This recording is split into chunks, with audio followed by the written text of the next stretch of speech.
Cette tour d'une quarantaine de mètres de haut, c'est le tout nouveau radar d'Environnement Canada. Installé à Blainville, il s'agit du premier en son genre au Québec et du deuxième au Canada. Donc ici, on a ce qui génère l'onde. On a une trentaine de radars au Canada qu'on va changer.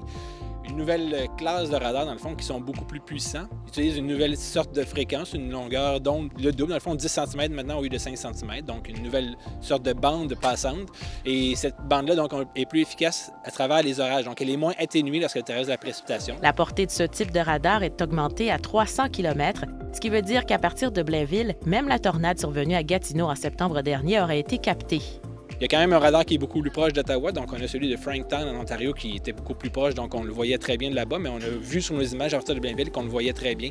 Donc on a vu la prestation, on a vu la rotation même aussi, donc ça nous permet d'avoir une meilleure efficacité pour aider les Canadiens à se préparer dans le cas de phénomènes violents. L'effet Doppler utilisé pour calculer la vitesse des vents est également plus performant. Lui, il passe de 120 km à 240 km de portée, donc c'est une très grande amélioration. Autre avantage, les images captées dans l'atmosphère sont rafraîchies plus rapidement.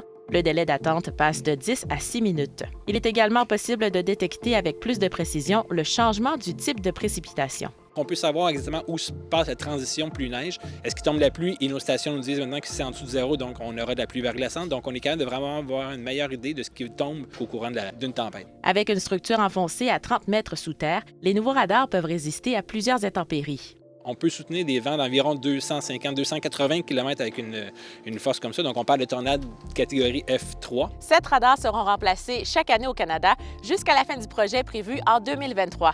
Rebecca Salomon, Météo Média, Blainville.